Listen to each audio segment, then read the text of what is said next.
ಪುಣ್ಯವನ್ನೇ ಮಾಡು. ಶ್ರೀಮನ್ ನಿಜಗುಣ ಶಿವಯೋಗಿಗಳು ಜಗತ್ತಿನ ಇಡೀ ಮಾನವ ಕುಲವನ್ನು ಕುರಿತು ಉಪದೇಶ ಮಾಡ್ತಾರೆ. ಅಪ್ಪ, ನಿನ್ನ ಜೀವನದಲ್ಲಿ ಸಾಧ್ಯಾದ ಮಟ್ಟಿಗೆ ಪುಣ್ಯವನ್ನೇ ಮಾಡು, ಅಂದ್ರೆ ಪುಣ್ಯ ಕರ್ಮಗಳನ್ನೇ ಮಾಡು ಅಂತ. ಎಷ್ಟೋ ಜನರಿಗೆ ಈ ಮಾತು ಪಚನ ಆಗೋದಿಲ್ಲ. ಪುಣ್ಯ ಮಾಡು, ದಾನ ಧರ್ಮಾದಿಗಳನ್ನು ಮಾಡು, ಪರೋಪಕಾರಗಳನ್ನು ಮಾಡು ಅಂತಂದಾಗ ಏನೇನೋ ಭಾವನೆಯನ್ನು ವ್ಯಕ್ತ ಮಾಡ್ತಾರೆ.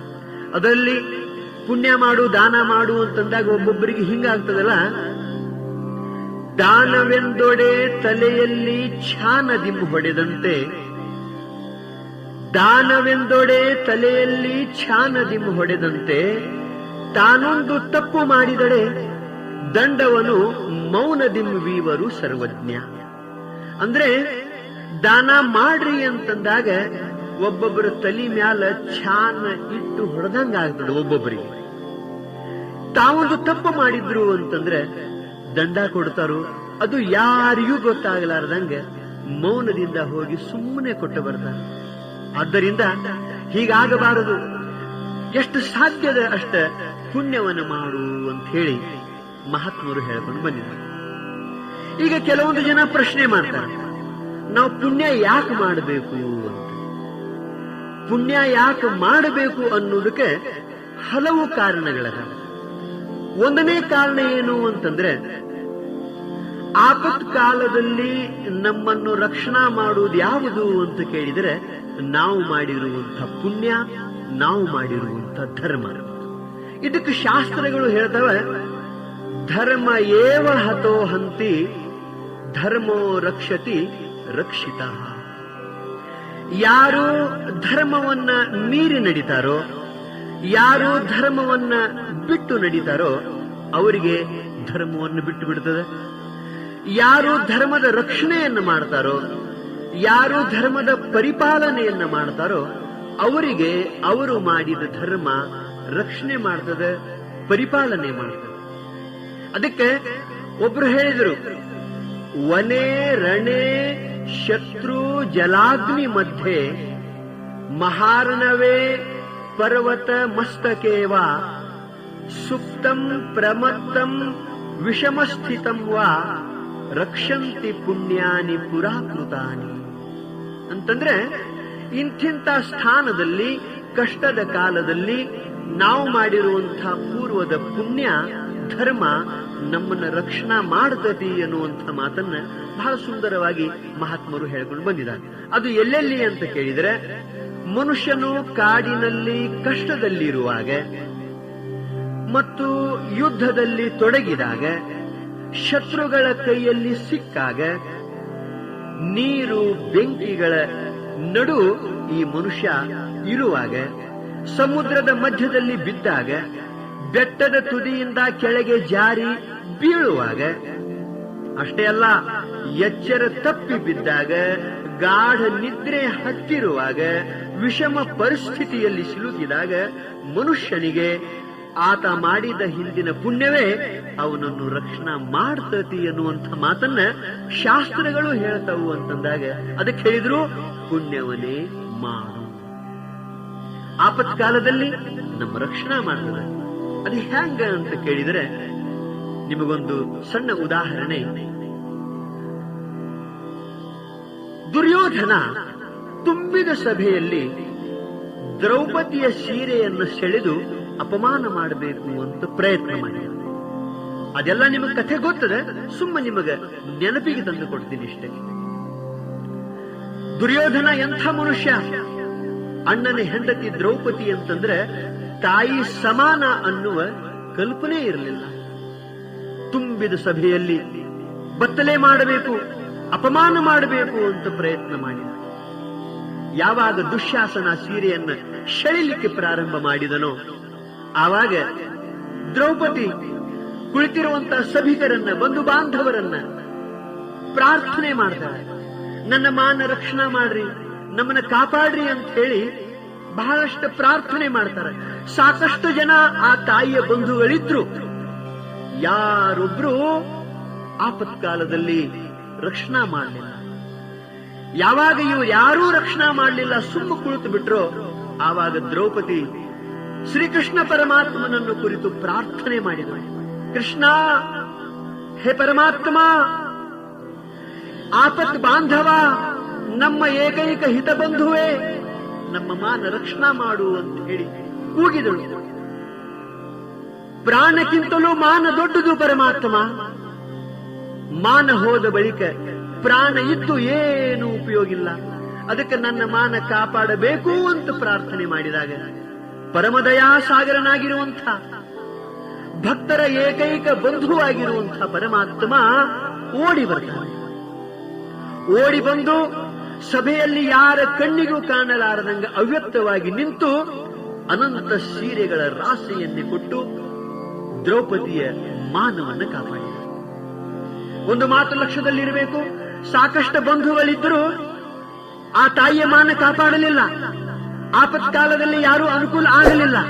ಶ್ರೀಕೃಷ್ಣ ಪರಮಾತ್ಮ ಓಡಿ ಬಂದು ಆಪತ್ಕಾಲದಲ್ಲಿ ಮಾನ ರಕ್ಷಣೆ ಮಾಡಿದ. ಮಾನ ರಕ್ಷಣೆ ಮಾಡಿದ ಅಂತಂದ್ರೆ ಸುಮ್ಮನೆ ಮಾಡಲಿಲ್ಲ.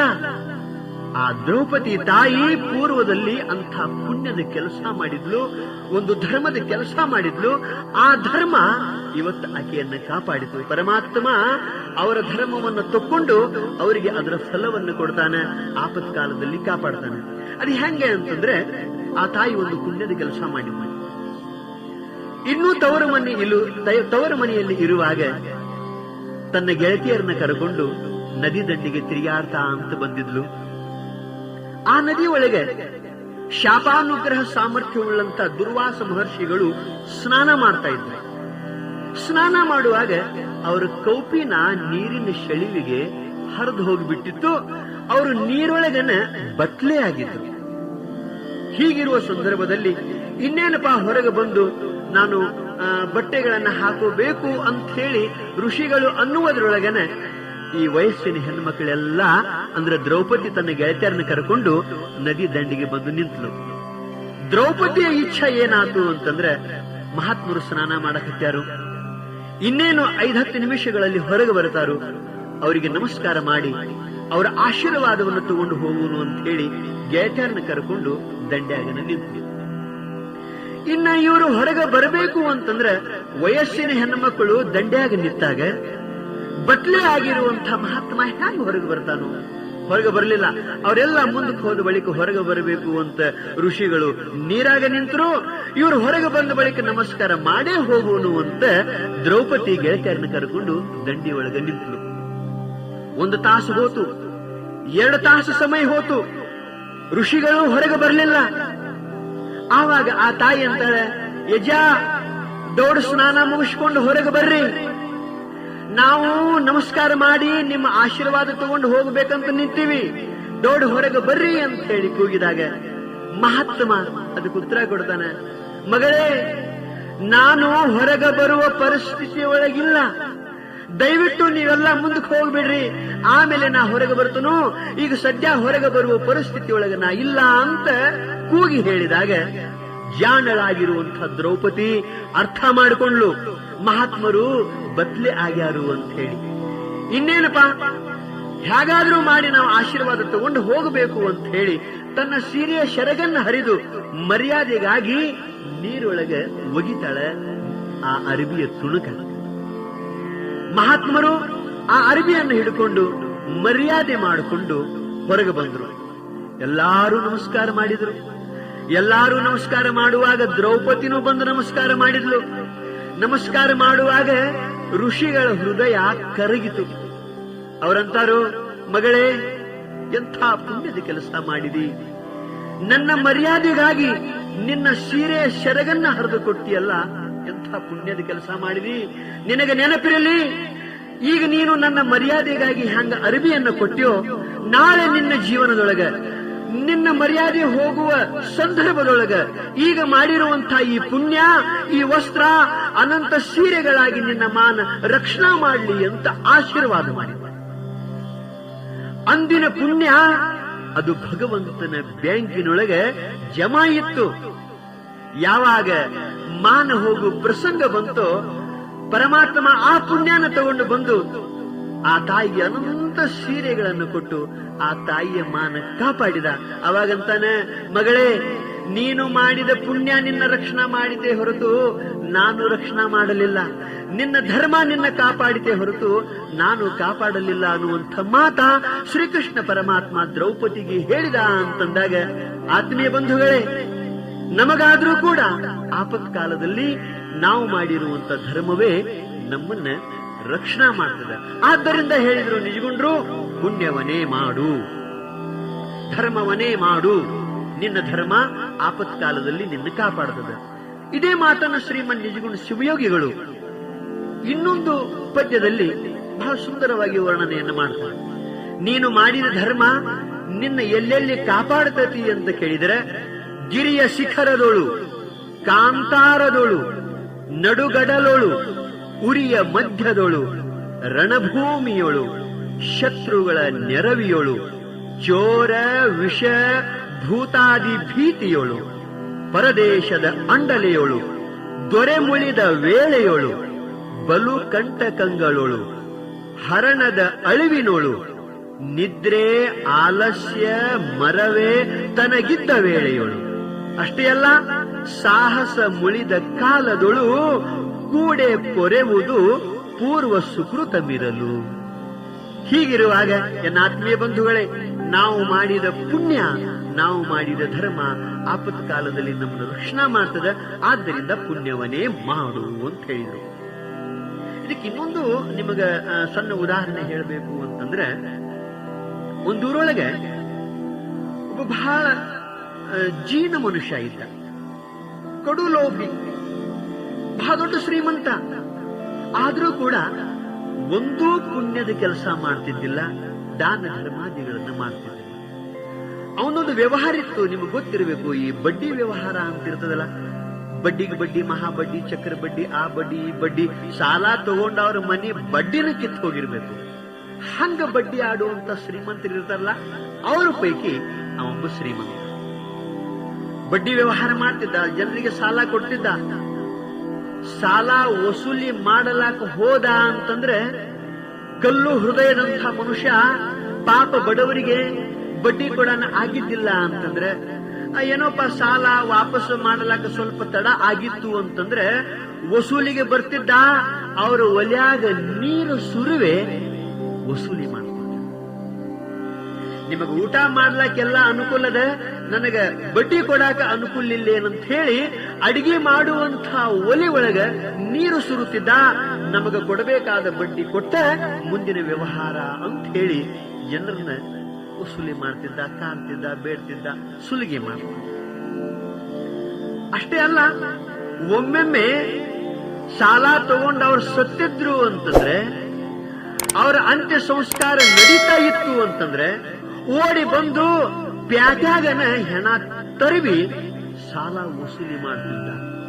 ಇಂಥ ಕಠೋರ ಹೃದಯದ, ಕಲ್ಲಿನ ಹೃದಯದ ಮನುಷ್ಯ ಇದ್ದ. ಹಳ್ಳಿ ಮ್ಯಾಲ ಸಾಕಷ್ಟು ಸಾಲ ಕೊಟ್ಟಿದ್ದ. ವಸೂಲಿ ಮಾಡ್ಲಾಕಂತ ಹೇಳಿ ಹಳ್ಳಿ ಹಳ್ಳಿಗೆ ತಿರುಗಾಡ್ತಾ ಹೋಗ್ತಿದ್ದ. ಒಂದು ದಿವಸ ಒಂದು ಹಳ್ಳಿಗೆ ಹೋಗಿದ್ದ. ಹೆಂಡತಿ ಧರ್ಮವಂತರ ಮನೆಯೊಳಗ ಹುಟ್ಟಿ ಬೆಳೆದಾಕಿದ್ಲು. ಆದ್ರೂ ಪುಣ್ಯ ಮಾಡಲಾಕ ಆ ಶ್ರೀಮಂತ ಬಿಡತಿದ್ದಿಲ್ಲ. ದಾನ ಮಾಡಬೇಕಂತಿದ್ಲು, ಭಿಕ್ಷುಕರಿಗೆ ಒಂದು ತುತ್ತು ಅನ್ನ ನೀಡಬೇಕಂತಿದ್ಲು. ಇವು ಇದ್ದಾಗಂತೂ ಏನೇನು ಮಾಡಲಾಕ ಸಾಧ್ಯ ಇರ್ತಿದ್ದಿಲ್ಲ.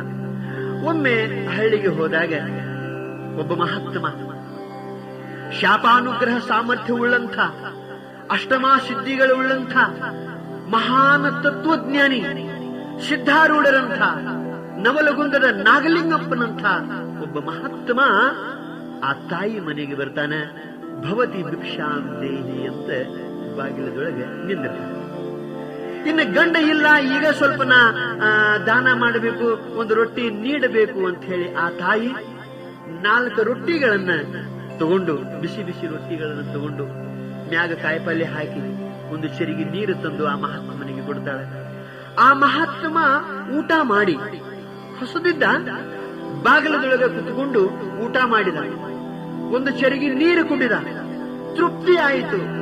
ಒಬ್ಬ ಮಹಾತ್ಮ ತೃಪ್ತಿಯಾದ ಬಳಿಕ ಆಶೀರ್ವಾದ ಮಾಡ್ತಾನೆ, ಮಗಳೇ, ಬಹುಕಾಲದವರೆಗೆ ನೀನು ಸೌಭಾಗ್ಯವತಿಯಾಗಿ ಬಾಳು, ನೀನು ಮಾಂಗಲ್ಯವತಿಯಾಗಿ ಬಾಳು ಅಂತ ಹೇಳಿ ಆಶೀರ್ವಾದ ಮಾಡಿದ. ನೋಡ್ರಿ ಮುಂದೇನಾತು. ಈ ಕಡೆ ಮಹಾತ್ಮ ಆಶೀರ್ವಾದ ಮಾಡಿದ್ದ, ಈ ಕಡೆ ಈ ಮನುಷ್ಯ ಹಳ್ಳಿಯಾಗ ವಸೂಲಿ ಹೋಗಿ ಎಲ್ಲಾ ಮನೆಯೊಳಗೆ ಬಡ್ಡಿ ಇಸ್ಕೊಂಡು ಗಂಟಿಸ್ಕೊಂಡು ಇನ್ನೇನಪ್ಪ ಊರಿಗೆ ಹೋಗಬೇಕು ಅನ್ನೋದ್ರೊಳಗನ ಸಾಯಂಕಾಲ ಆಗಿತ್ತು, ಮಳೆ ಪ್ರಾರಂಭ ಆಗಿತ್ತು. ಮಳೆ ನಿಂತ ಬಳಿಕ ಹೋಗಬೇಕು ಅಂತಂದ. ರಾತ್ರಿ 11 ಗಂಟೆ ತನಕ ಮಳೆ ನಿಂದಿರಲಿಲ್ಲ. ಆ ಬಳಿಕ ಮಳೆ ನಿಂತು ಇನ್ನೇನಪ್ಪ ಊರಿಗೆ ಹೋಗಬೇಕು ಅನ್ನೋದ್ರೊಳಗನ ಆ ಊರಾಗಿನ ಕೆಲವೊಂದು ಜನ, ಒಂದು 4 ಜನ ವಿಚಾರ ಮಾಡಿದ್ರು, ಈ ಸಾಹುಕಾರ ನಮ್ಮ ಮನೆಯೊಳಗೆ ಬಂದು ಕಾಡಿ ಬೇಡಿ ಇಷ್ಟೆಲ್ಲ ವಸೂಲಿ ಮಾಡ್ತಾನಲ್ಲ, ಒಂದು ಪೈಸಾನು ಬಡ್ಡಿ ಬಿಡುವುದಿಲ್ಲ, ಸಾಲ ಬಿಡುವುದಿಲ್ಲ, ಮನ್ಯಾಗ ನೀರು ಸುರಿವಿ ನಮ್ಮನ್ನು ಉಪವಾಸ ಕೆಡವಿ ಇವ ದುಡ್ಡು ಇಸ್ಕೊಂಡು ಹೋಗ್ತಾನಲ್ಲ, ಅಕಸ್ಮಾತ್ ಏನೋ ನಮಗೀಗ ಸಿಕ್ಕಾನೋ, ಇವನಿಗಿಂತ ಮೊದಲು ದಾರ್ಯಾಗ ಹೋಗಿ ಆ ಗಂಟು ಕಸ್ಕೋಬೇಕಂತ ಹೇಳಿ 4 ಜನ ಮಾರಿಗೆ ಮಸಿ ಬಡ್ಕೊಂಡು ಸಾಹುಕಾರ ಬರು ಹಾದ್ಯಾಗನ ಕುಂತು ಬಿಟ್ಟಿದ್ರು. ಇವು ಸಾಹುಕಾರ ಕತ್ಲಾಗಿತ್ತು, ಎಲ್ಲಾ ರೊಕ್ಕ ಬಗಲಾಗ ತಗೊಂಡು ಹಿಂದೆ ನೋಡುದು ಮುಂದೆ ಓಡುದು, ಹಿಂದೆ ನೋಡುದು ಮುಂದೆ ಓಡುದು ಮಾಡ್ತಾ ಮಾಡ್ತಾ ಬರ್ಲಾಕತ್ತಿದ್ದ. 4 ಜನ ಹಾದ್ಯಾಗ ಕುಂತಿದ್ರು. ಆ ಸಾಹುಕಾರನ ನಿಲ್ಲಿಸೇ ಬಿಟ್ರು. ಸಾಹುಕಾರ ಹೇಳಿದ್ರು, ನಿನಗ ನಿನ್ನ ಜೀವದ ಮ್ಯಾಲ ಪ್ರೀತಿ ಇತ್ತು ಅಂತಂದ್ರ ನಿನಗ ಕೈ ಹಚ್ಚಂಗಿಲ್ಲ, ಇದ್ದ ಗಂಟೆಲ್ಲ ನಮಗ ಕೊಟ್ಟು ಬಿಡು, ನೀ ಆರಾಮ ಮನೆಗೆ ಹೋಗು.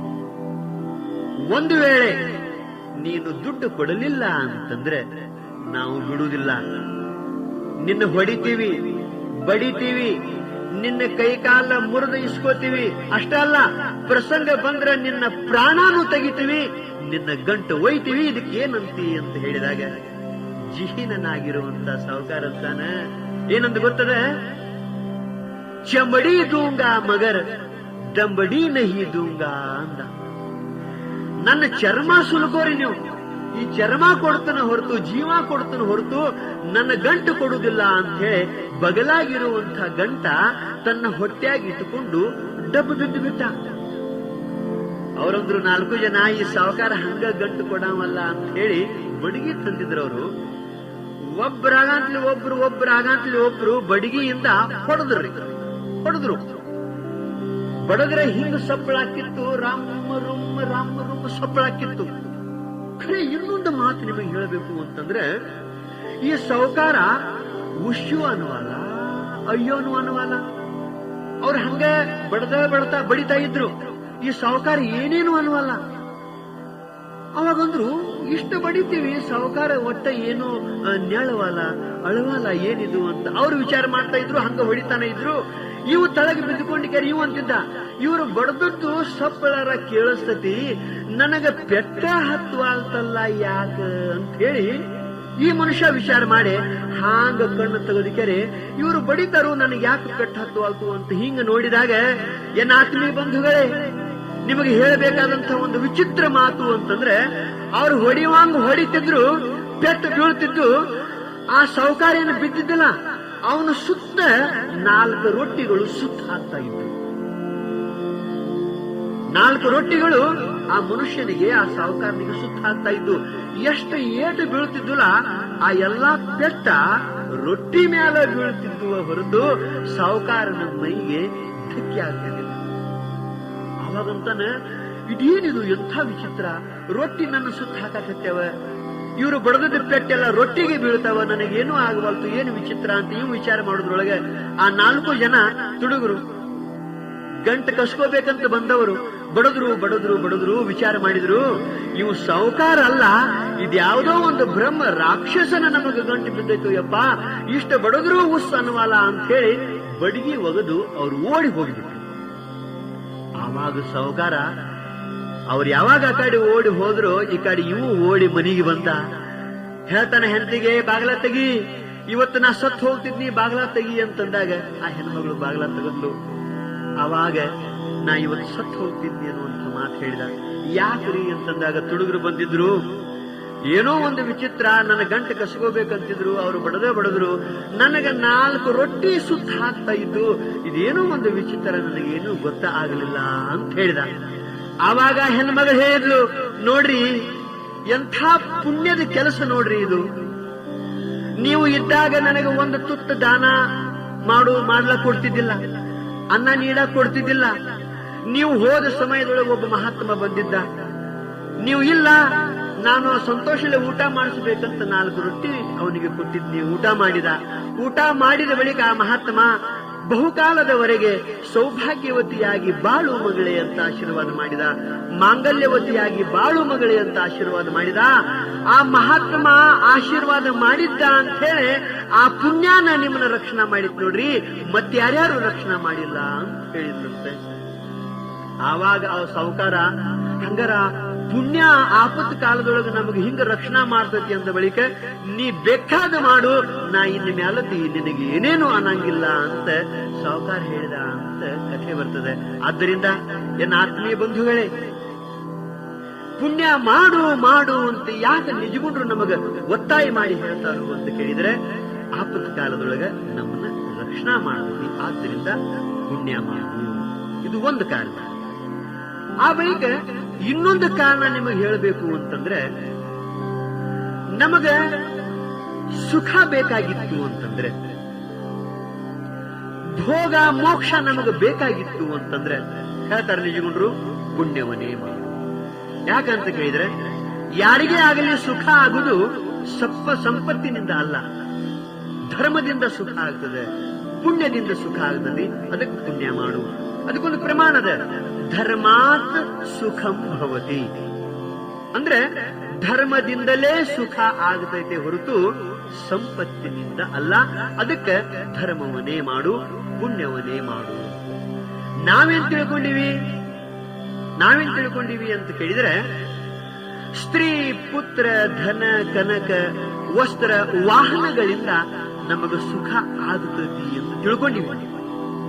ನೋಡ್ಬೇಕು, ಸ್ತ್ರೀಯಿಂದ ಸುಖ ಆಗೈತಿ ಅಂತ ಹೇಳಿ ಎಷ್ಟೋ ಜನ ತಿಳ್ಕೊಂಡಾರ. ಕೇಳಬೇಕು ಅವ್ರನ್ನ, ನಿಮಗೆ ಸ್ತ್ರೀಯಿಂದ ನಿತ್ಯವಾದಂತಹ ಸುಖ ನಿಮಗೆ ಪ್ರಾಪ್ತಿಯಾಗೈತಿ ಅಂತ ಕೇಳಬೇಕು. ಇಲ್ಲ, ಪುತ್ರರಿಂದ ನಮಗೆ ಸುಖ ಆಗ್ತೈತಿ ಅಂತ ತಿಳ್ಕೊಂಡಿರುವಂತಹ ಜನರನ್ನ ಕೇಳಬೇಕು, ನಿಮಗೆ ಮಕ್ಕಳಿಂದ ನಿತ್ಯವಾದಂತಹ ಸುಖ ಪ್ರಾಪ್ತಿ ಆಗೈತಿ ಏನು ಅಂತ ಕೇಳಬೇಕು. ಅವ್ರಂತಾರೆ ಇಲ್ಲ. ಇನ್ನು ಎಷ್ಟೋ ಜನ ಧನದಿಂದ ನಮಗೆ ಸುಖ ಆಗ್ತತಿ ಅಂತ ಸಾಕಷ್ಟು ಸಂಪಾದನೆ ಮಾಡಿದಂತ ಶ್ರೀಮಂತರು ಅದಾರ, ಅವರನ್ನು ಕೇಳಬೇಕು, ನಿಮಗೆ ಸಂಪತ್ತಿನಿಂದ ನಿತ್ಯವಾದಂತಹ ಸುಖ ಸಿಕ್ಕೈತೇನಪ್ಪ ಅಂತ ಕೇಳಬೇಕು. ಅವರಿಗೂ ಸಿಕ್ಕಿಲ್ಲ. ಎಷ್ಟೋ ಜನ ಬಂಗಾರದಿಂದ ನಮಗೆ ಸುಖ ಆಗ್ತತಿ ಅಂತ ಹೇಳಿ ಬಂಗಾರ ಖರೀದಿ ಮಾಡೇ ಮಾಡ್ತಾರೋ. ಅಂಥವ್ರನ್ನ ಕೇಳಬೇಕು, ನೀವು ಇಷ್ಟೆಲ್ಲ ಬಂಗಾರ ಕೊಂಡು ತಗೊಂಡಿರಲ್ಲ, ಈ ಬಂಗಾರದಿಂದ ನಿಮಗೆ ಸುಖ ಆಗಿದೆ ಏನು ಅಂತ ಕೇಳಬೇಕು. ಇಲ್ಲ ಅಂತ ಉತ್ತರನ ಬರ್ತದೆ. ಎಷ್ಟೋ ಜನ ವಸ್ತ್ರಗಳಿಂದ, ನಾವು ಉಡುವಂತ ವಸ್ತ್ರಗಳಿಂದ ನಮಗೆ ಸುಖ ಆಗ್ತದೆ ಅಂತ ಹೇಳಿ ತರದ ವಸ್ತ್ರಗಳನ್ನ ಧರಿಸ್ತಾರೆ. ಅವ್ರನ್ನೂ ಕೇಳ್ರಿ, ನಿಮಗ ವಸ್ತ್ರಗಳಿಂದ ಸುಖ ಆಗೈತೆ ಏನು? ಇಲ್ಲ. ಇನ್ನು ಎಷ್ಟೋ ಜನ ವಾಹನಗಳಿಂದ ಸುಖ ಆಗ್ತೈತಿ ಅಂತ ಹೇಳಿ ಆನೆ, ಒಂಟೆ, ಕುದುರೆ ಮ್ಯಾಲ, ಅಷ್ಟೇ ಅಲ್ಲ, ಯಾರು ಸೈಕಲ್ ಮ್ಯಾಲ, ಸೈಕಲ್ಗಿಂತಲೂ ಸೈಕಲ್ ಮೋಟರ್ ಮ್ಯಾಲ, ಇನ್ನು ಎಷ್ಟೋ ಜನ ಕಾರ್ ಮ್ಯಾಲ ನಾವು ಅಡ್ಡಾಡಿದ್ರೆ ನಮಗೂ ಸುಖ ಆಗ್ತತಿ, ವಿಮಾನದೊಳಗೆ ನಾವು ಅಡ್ಡಾಡಿದ್ರೆ ನಮಗೂ ಸುಖ ಆಗ್ತತಿ ಅಂತ ಸಂಚಾರ ಮಾಡೇ ಮಾಡ್ತಾರೋ. ಅವ್ರನ್ನೂ ಕೇಳ್ರಿ, ನೀವು ಹಚ್ಚಿಕೊಂಡು ಅಡ್ಡಾಡುವಂತ ವಾಹನಗಳಿಂದ ನಿಮಗೆ ನಿತ್ಯ ಸುಖ ಆಗೈತಿ? ಅವರಿಂದಲೂ ಏನು ಉತ್ತರ ಬರ್ತದೆ? ಇಲ್ಲ.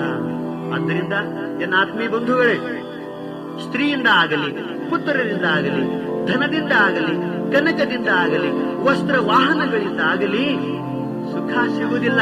ಸುಖ ಸಿಗುತ್ತಿತ್ತು ಅಂತಂದ್ರೆ ಅದು ಧರ್ಮದಿಂದ ಸಿಗುತ್ತದೆ. ಅದಕ್ಕೆ ಧರ್ಮಾತ್ ಸುಖಂ ಭವತಿ ಅಂತ ಶಾಸ್ತ್ರಗಳು ಹೇಳಿದ್ರು.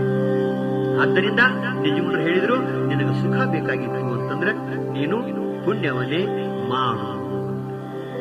ಈ ಮಾತನ್ನ ನಮ್ಮ ಕಡ್ಕೋಳದ ಮಡಿವಾಳಪ್ಪನವರು ಕೂಡ ಬಹಳ ಚಂದ ಹೇಳ್ತಾರೆ. ಏನ್ ಹೇಳ್ತಾರೋ ಅಂತ ಕೇಳಿದ್ರೆ, ಹರಪೂಜೆ ಗುರು ಸೇವೆ ವರಪುಣ್ಯವಿಲ್ಲದೆ ಬರಿದೆ ಸುಖ ಭೋಗ ದೊರಕುವುದು ಆತ್ಮ. ನೀನು ಹರಪೂಜೆ ಮಾಡಲಿಲ್ಲ, ಗುರು ಸೇವೆ ಮಾಡಲಿಲ್ಲ, ವರಪುಣ್ಯದ ಕೆಲಸಗಳನ್ನ ಮಾಡಲಿಲ್ಲ, ಸುಮ್ಮನೆ ನನಗೆ ಸುಖ ಸಿಗಲಿ ಸಿಗಲಿ ಸಿಗಲಿ ಅಂತಂದ್ರೆ ಸುಖ ಸಿಗ್ತತೇನೋ? ಹುಚ್ಚ, ಸುಖ ಸಿಗುವುದಿಲ್ಲ. ಹಂಗಾರೆ ಏನ್ ಮಾಡು ಅಂತ ಕೇಳಿದ್ರೆ, ಹಣವಿದ್ದಾಗಲೇ ಭಕ್ತಿ, ನೆನವಿದ್ದಾಗಲೇ ಸೇವೆ, ಗುಣವಿದ್ದಾಗಲೇ ಮಾಡಿ ಮುಕ್ತಿ ಪಡೆಯ ಆತ್ಮ. ಒಣ ಮಾತಾಡಿದರೆಲ್ಲ ಕ್ಷಣ ಹರಿದು ಹೋಗುವುದೇ, ತ್ರಿನಯ ಒಲಿಸುವುದು ಬಹು ಕರಕಷ್ಟವಾತ್ಮ ಹರಪೂಜೆ ಗುರು ಸೇವೆ ವರಪುಣ್ಯವಿಲ್ಲದೆ ಬರಿದೇ ಸುಖ ಭೋಗ ದೊರಕುವುದುಂಟೆ ಆತ್ಮ. ಇನ್ನೊಂದು ಮಾತು ಹೇಳಿದರು, ಹಿಂದಿನ ಪುಣ್ಯವನ್ನು ಇಂದುಂಡುಡಬೇಕು, ಹಿಂದಿನ ಪುಣ್ಯವನ್ನು ಇಂದುಂಡುಡಬೇಕು, ಇಂದಿನ ಪುಣ್ಯವನ್ನು ಮುಂದುಂಡುಡಬೇಕು. ಬಂಧನವೇಗಿದಕ್ಕೆ ಇಂದು ಧರನಾಣಿಯಾಗಿ ಸಂದೇಹವಿಲ್ಲವೂ ತಿಳಿಕಂಡೆ ಆತ್ಮ ಹರಪೂಜೆ ಗುರು ಸೇವೆ ವರಪುಣ್ಯವಿಲ್ಲದೆ ಬರಿದೇ ಸುಖ ಭೋಗ ದೊರಕುವುದುಂಟೆ ಆತ್ಮ. ಇಲ್ಲ, ಸುಖ ಭೋಗ ಮೋಕ್ಷ ನಿಮಗೆ ಸಿಗಬೇಕಾಗಿತ್ತು ಅಂತಂದ್ರೆ ಅದು ಪುಣ್ಯದಿಂದಲೇ ಸಿಗುತ್ತದೆ. ಆದ್ದರಿಂದ ಪುಣ್ಯವನ್ನೇ ಮಾಡು, ಪುಣ್ಯವನ್ನೇ ಮಾಡು ಅಂತ ಹೇಳಿ ಸರ್ಪಭೂಷಣರು ನಮ್ಮನ್ನ ಎಚ್ಚರಿಸಿದರು. ಏನಂತ? ಸಿರಿಯು ಸತಿಸುತ ಹಿತರು ನಿಜವೆಂದು ನೆರೆ ನಂಬಿ ಬರಿದೇ ಮೈ ಮರೆದು ಕೆಡದಿರುವಂತ ಮನುಷ್ಯ. ಸಂಪತ್ತನ್ನ ನಂಬಿ, ಸಂಪತ್ತಿನಿಂದ ಸುಖ ಆಕತಿ ಅಂತ ಸಂಪತ್ತನ್ನ ನಂಬಿ, ಹೆಂಡತಿ ಮಕ್ಕಳಿಂದ ಸುಖ ಆಕತಿ ಅಂತ ಇವರನ್ನ ನಂಬಿ, ಬಂಧು ಬಾಂಧವರಿಂದ ನಮಗೆ ಸುಖ ಆಕತಿ ಅಂತ ಇವರನ್ನ ನಂಬಿ ಅಮೂಲ್ಯವಾಗಿರುವಂತ ಆಯುಷ್ಯವನ್ನ ಹಾಳು ಮಾಡ್ಕೋಬೇಡ. ನಿನಗ ಸುಖ ಬೇಕಾಗಿತ್ತು ಅಂತಂದ್ರೆ ನೀ ಪ್ರಪಂಚ ಮಾಡು, ಬ್ಯಾದಂತಲ್ಲ, ಪ್ರಪಂಚ ಮಾಡು, ಉದ್ಯೋಗ ವ್ಯವಹಾರ ಮಾಡು, ಅದರ ಜೊತೆಗೆ ಪುಣ್ಯ ಮಾಡು. ಪುಣ್ಯನ ನಿನಗೆ ಸುಖ ಕೊಟ್ಟಿದ್ದೇ ಹೊರತು ಈ ವಸ್ತುಗಳು ನಿನಗೆ ಸುಖ ಕೊಡುವುದಿಲ್ಲ. ಧರ್ಮದಿಂದಲೇ ಸುಖ ಆಗ್ತದೆ ಹೊರತು ವಸ್ತುಗಳಿಂದ ಇಲ್ಲ ಅನ್ನೋದನ್ನ ಶ್ರೀಮನ್ ನಿಜಗುಣ ಶಿವಯೋಗಿಗಳು ಇನ್ನೊಂದು ಕಡೆ ಬಹಳ ಸುಂದರವಾಗಿ ಆ ಮಾತನ್ನ ಹೇಳ್ತಾರೆ. ಅವರಂತಾರೆ, ಸಕಲ ಸಂಪದ ಸುಖವನ್ನು ಇಹ ಪರದಿ ಬಯಸುವವರು, ನಿಜ ಮೋಕ್ಷವೆಳಸುವವರು ಮುದವಲರಿ ಶಂಭುಲಿಂಗದ ಪಾದ ಪಂಕಜವನ್ನು ಒದವಿ ಸಲೆಕಾಮ ನಿಷ್ಕಾಮವೆಂಬ ಉಭಯ ವಿಧಿವಿಡಿದು ಭಜಿಸೆ ಬಾಹ್ಯಾಭ್ಯಂತರದೊಳು ಪರಮಾನಂದ ಸಿದ್ಧಿಯವುದು. ನಿನಗ ಇಹಲೋಕದಲ್ಲಿ ಪರಲೋಕದಲ್ಲಿ ಸುಖ ಬೇಕಾಗಿತ್ತು ಅಂತಂದ್ರೆ, ನಿನಗ ನಿಜವಾದಂತ ಮೋಕ್ಷ ಬೇಕಾಗಿತ್ತು ಅಂತಂದ್ರೆ ನೀ ಪುಣ್ಯನ ಮಾಡಬೇಕು ಅನ್ನುವಂಥ ಮಾತನ್ನ ಹೇಳ್ತಾರೆ. ನೋಡಿ ಬಲ್ಲವರು ಸುಖ ಭೋಗದಳಿಯಾಸೆಯೊಡಗೂಡಿ ಕೆಡದಿರಿ, ಭಾಗ್ಯವಿಲ್ಲದಾಗದು ಮಾಡಿ ಅದರಿಂದೆ ಶಿವಧರ್ಮ ರತಿಯನೇ ಬೇರೆ ಬೇಡ ಬಹುಕೋಟಲೆಗಳು. ಭಾಗ್ಯವಿಲ್ಲದೆ ಯಾವುದೂ ಆಗಂಗಿಲ್ಲ, ಸುಖನೂ ಸಿಗುವುದಿಲ್ಲ, ಮೋಕ್ಷನೂ ಆಗುವುದಿಲ್ಲ. ಅದಕ್ಕೆ ಪುಣ್ಯವನ್ನೇ ಮಾಡು ಅನ್ನುವಂಥ ಮಾತನ್ನು ಹೇಳಿದ್ದಾರೆ. ಆದ್ದರಿಂದ ಪುಣ್ಯ ಮಾಡು. ಇನ್ನು ಮೂರನೇದಾಗಿ ನಾವು ಯಾಕೆ ಪುಣ್ಯ ಮಾಡಬೇಕು ಅಂತಂದ್ರೆ ಬಹಳಷ್ಟು ಗಮನ ಕೊಡುವಂತ ಒಂದು ಮಾತು. ನಾಳೆ ನಾವು ಸತ್ತು ಮುಂದಿನ ಜನ್ಮಕ್ಕೆ ಹೋಗುವಾಗ ಅಥವಾ ಮುಂದಿನ ಲೋಕಕ್ಕೆ ಹೋಗುವಾಗ ನಾವು ಮಾಡಿದ ಪಾಪ ಪುಣ್ಯ ರೂಪವಾದ ಕರ್ಮವೇ ನಮ್ಮ ಜೊತೆಗೆ ಬರ್ತದೆ ಹೊರತು ಯಾವ ವಸ್ತುಗಳು ಬರಂಗಿಲ್ಲ. ಆದ್ದರಿಂದ ಪುಣ್ಯವನ್ನೇ ಮಾಡು. ಒಬ್ಬ ರಾಜ ಇಡೀ ಜಗತ್ತನ್ನೇ ಗೆದ್ದಿದ್ದ. ಸಕಲ ಜಗತ್ತಿನ ಭೋಗ ಭಾಗ್ಯಗಳು ಅವನ ಕಾಲಲ್ಲಿ ಬಿದ್ದಿದ್ದು. ಖರೆ ಒಂದು ದಿನ ಸತ್ತು ಹೋಗುವಾಗ ಎರಡೂ ಕೈ ಖಾಲಿ ಇದ್ದು. ಅದಕ್ಕೊಬ್ಬ ಹೇಳ್ತಾನೆ, ಏಕ ಜಮಾನ ಐಸಾ ಥಾ सारे जहां के मालिक थे, एक जमाना ऐसा था सारे जहां के मालिक थे, जब दुनिया से निकले तो दोनों हाथ खाली थे, दोनों हाथ खाली थे. ನಮ್ಮ ಜೊತೆಗೆ ಯಾರೂ ಬರುವುದಿಲ್ಲ, ಕರ್ಮವೇ ಬರುತ್ತದೆ ಅನ್ನೋದಕ್ಕೆ ಒಬ್ಬ ಮಹಾತ್ಮ ಒಂದು ಮಾತನ್ನ ಹೇಳಿದ. ಧನಾನಿ ಭೂಮೌ ಪಶುವಶ್ಯ ಗೋಷ್ಠೆ ಭಾರ್ಯ ಗೃಹದ್ವಾರೆ ಜನಾಃ ಸ್ಮಶಾನೆ ದೇಹಶ್ಚಿತಾಯಾಂ ಪರಲೋಕ ಮಾರ್ಗೆ ಕರ್ಮಾನುಗೋ ಗಚ್ಚತಿ ಜೀವ ಏಕಃ, ಕರ್ಮಾನುಗೋ ಗಚ್ಚತಿ ಜೀವ ಏಕಃ. ಅಂದ್ರೆ ನಾಳೆ ನೀನು ಹೋಗುವಾಗ, ಮುಂದಿನ ಜನ್ಮಕ್ಕ ಮುಂದಿನ ಲೋಕಕ್ಕ ನೀನು ಹೋಗುವಾಗ, ನೀನು ಈ ಜನ್ಮದಲ್ಲಿ ಗಳಿಸಿರುವಂತ ಸಂಪತ್ತು ಇಲ್ಲೇ ಇರ್ತದೆ. ಧನಾನಿ ಭೂಮೌ, ನೀನು ಭೂಮಿ ಒಳಗೆ ಹುಗಿದಿರುವಂತ ಸಂಪತ್ತು ಭೂಮಿ ಒಳಗೆ ಇರ್ತದೆ ಹೊರತು ನಿನ್ನ ಜೊತೆಗೆ ಬರಂಗಿಲ್ಲ.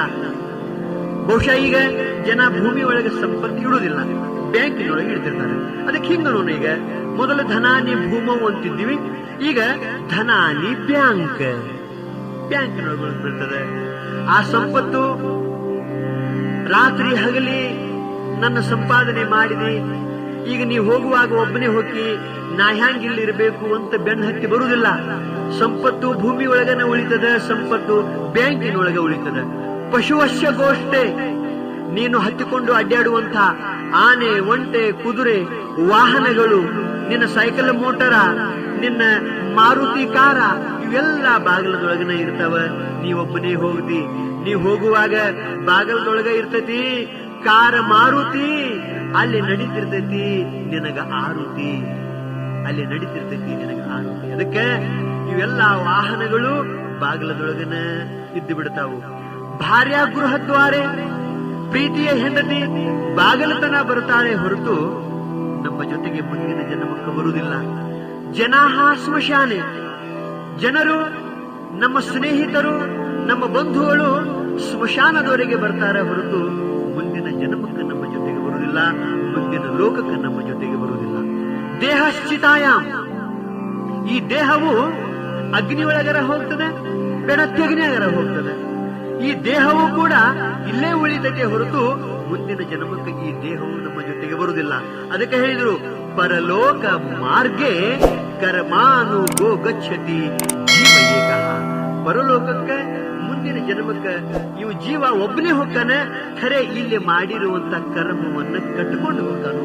ಅಂದ ಬಳಿಕ ಮುಂದಿನ ಜನ್ಮಕ್ಕೂ ನಮಗೆ ಸುಖ ಬೇಕಾಗಿತ್ತು ಅಂತಂದ್ರೆ ಅದಕ್ಕೆ ಧರ್ಮ ಬೇಕು. ಧರ್ಮ ಬೇಕಾಗಿತ್ತು ಅಂತಂದ್ರೆ ನೀನು ಇಂದು ಧರ್ಮ ಮಾಡಬೇಕು, ಆದ್ದರಿಂದ ಪುಣ್ಯ ಮಾಡು ಅಂತ ನಿಜಗುರು ಹೇಳಿದ್ರು. ಇನ್ನೊಂದು ಪ್ರಶ್ನೆ, ಇನ್ನು ಏನು ಮಾಡಿದ್ರೆ ಪುಣ್ಯ ಬರ್ತದೆ? ಯಾವ ಕರ್ಮಗಳನ್ನು ಮಾಡಿದ್ರೆ ನಮಗೆ ಪುಣ್ಯ ಬರ್ತದೆ ಅಂತ ಕೇಳಿದರೆ ಅದಕ್ಕೆ ಶಾಸ್ತ್ರದಲ್ಲಿ ಹಲವು ಸಾಧನೆಗಳನ್ನು ಹೇಳ್ಕೊಂಡು ಬಂದಿದ್ದಾರೆ. ಆ ಸಾಧನೆಗಳು ಯಾವುವು ಅಂತ ಕೇಳಿದರೆ ಅಹಿಂಸಾ, ಸತ್ಯಂ, ಅಸ್ತೇಯ, ಶೌಚಂ, ಇಂದ್ರಿಯ ನಿಗ್ರಹ, ದಾನಂ, ದಮೋ, ದಯಾ, ಕ್ಷಾಂತಿ, ಸರ್ವೇಷಾಂ ಧರ್ಮ ಸಾಧನಂ. ಇವೆಲ್ಲವೂ ಧರ್ಮದ ಸಾಧನಗಳು, ಪುಣ್ಯದ ಸಾಧನಗಳು. ಇದಕ್ಕಿಂತಲೂ ಸರಳವಾಗಿ ಭಗವಾನ್ ವೇದವ್ಯಾಸರು ಬಹಳ ಸುಂದರವಾಗಿ ಒಂದೇ ಒಂದು ಮಾತಿನಲ್ಲಿ ಹೇಳಿದ್ದಾರೆ.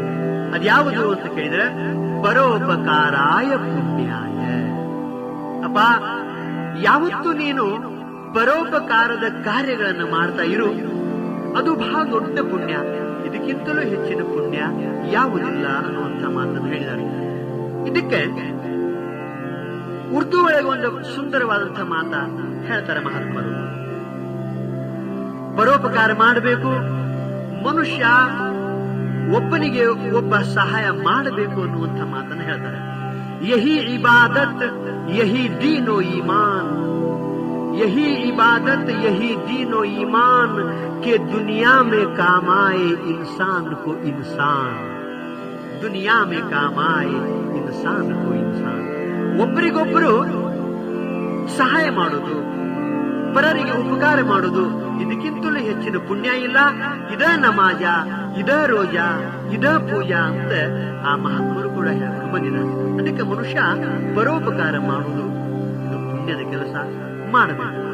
ನಿಮಗೊಂದು ಉದಾಹರಣೆ ಹೇಳಬೇಕು ಅಂತಂದ್ರೆ, ನಮ್ಮ ಭಾರತ ದೇಶ ಅನೇಕ ಧರ್ಮಗಳಿಂದ ಕೂಡಿರುವಂತಹ ದೇಶ, ಒಬ್ಬರಿಗೊಬ್ಬರು ಪ್ರೀತಿಸುವಂತಹ ದೇಶ ನಮ್ಮ ದೇಶ. ಒಬ್ಬರು ಪರೋಪಕಾರವನ್ನ ಹೇಗೆ ಮಾಡಿದರು ಅನ್ನೋದ್ರ ಬಗ್ಗೆ ಒಂದು ಸಣ್ಣ ಉದಾಹರಣೆ. ಒಂದೂರೊಳಗೆ ಒಬ್ಬ ರಾಮಾಚಾರಿ ಅಂತಿದ್ದ, ಒಬ್ಬ ಮೊಹಮ್ಮದ್ ಯೂಸುಫ್ ಅಂತ ಹೇಳಿ ಇಬ್ಬರಿದ್ರು. ಬಹಳ ಸ್ನೇಹಿತರು, ಒಬ್ಬರಿಗೊಬ್ಬರು ಅತ್ಯಂತ ಪ್ರೀತಿಸುವಂಥವರು. ರಾಮಾಚಾರಿ ಬ್ರಾಹ್ಮಣ ಕುಲದವಿದ್ದ, ಮೊಹಮ್ಮದ್ ಯೂಸುಫ್ ಇಸ್ಲಾಂ ಧರ್ಮದವಿದ್ದ. ಇದ್ರೂ ಕೂಡ ಬಹಳಷ್ಟು ಅನ್ಯೋನ್ಯವಾಗಿ ಅವರು ಬದುಕ್ತಾ ಇದ್ರು. ರಾಮಾಚಾರಿ ಅಂತಂದ್ರೆ ಇವ ನಿವೃತ್ತ ಶಿಕ್ಷಕ, ಬಡು ಮನುಷ್ಯ. 4-5 ಜನ ಹೆಣ್ಣು ಮಕ್ಕಳೇ ಅವನಿಗೆ ಹುಟ್ಟಿದ್ರು. ಆಮೇಲೆ ಮೊಹಮ್ಮದ್ ಯೂಸುಫ್ ಅನ್ನವ ಇವೊಬ್ಬ ಕಿರಾಣಿ ಅಂಗಡಿ ವ್ಯಾಪಾರ. ಇವನಿಗೆ ಯಾರ್ಯಾರು ಇರಲಿಲ್ಲ, ಒಬ್ಬನೇ ಒಬ್ಬ ಇರ್ತಿದ್ದ. ಪ್ರೀತಿಯಿಂದ ಇರ್ತಿದ್ರು. ರಾಮಾಚಾರಿ ತನ್ನ ಶಿಕ್ಷಕ ವೃತ್ತಿಯಿಂದ ನಿವೃತ್ತಿಯಾಗಿ ಮನೆಯಲ್ಲಿ ಇದ್ದುಕೊಂಡಿದ್ದ. ಆತ ಬಂದಂತ ಆ ನಿವೃತ್ತಿ ವೇತನದೊಳಗ ಪಗಾರದೊಳಗನ ತನ್ನ ಜೀವನವನ್ನ ನಡೆಸ್ತಿದ್ದ.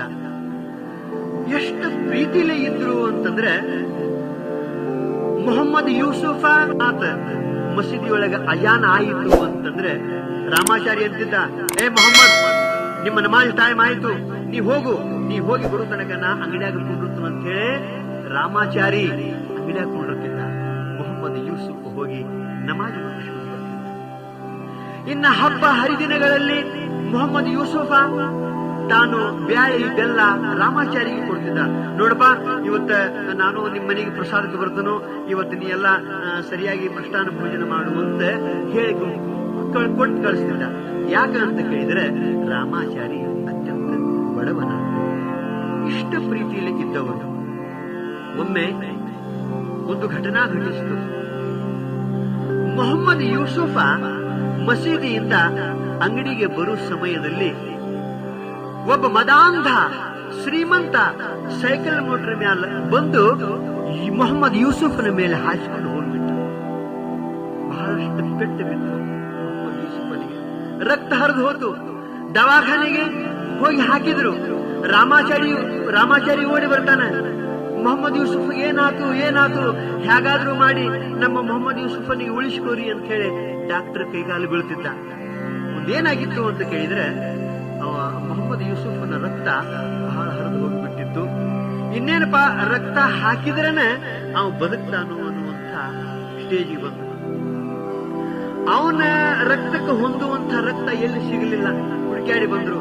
ಅವಾಗ ರಾಮಾಚಾರಿ ಅಂತಾನ, ನನ್ನ ರಕ್ತ ಏನಾದ್ರೂ ಹೊಂದಾಣಿಕೆ ಆಗ್ತದೆ ನೋಡ್ರಿ ಅಂತ ಡಾಕ್ಟರ್ ಹೇಳಿದ. ಡಾಕ್ಟರು ರಾಮಾಚಾರಿಯ ರಕ್ತ ಪರೀಕ್ಷೆ ಮಾಡಿದಾಗ ಅದು ಮೊಹಮ್ಮದ್ ಯೂಸುಫನ ರಕ್ತಕ್ಕೆ ಹೊಂದಾಣಿಕೆ ಆಗುವಂತ ರಕ್ತ ಇತ್ತು. ಹೇಳ್ತಾನೆ ರಾಮಾಚಾರಿ, ನನ್ನ ಮೈಯಾಗಿನ ಎಲ್ಲಾ ರಕ್ತ ತಗೊಂಡು ಅವನಿಗೆ ಹಾಕ್ರಿ, ಆ ಪುಣ್ಯಾತ್ಮನಿಗೆ ಬದುಕಿಸ್ರಿ ಅಂತ ಹೇಳಿ ಡಾಕ್ಟರ್ ಅಲ್ಲಿ ಪ್ರಾರ್ಥನೆ ಮಾಡಿದ್ರು.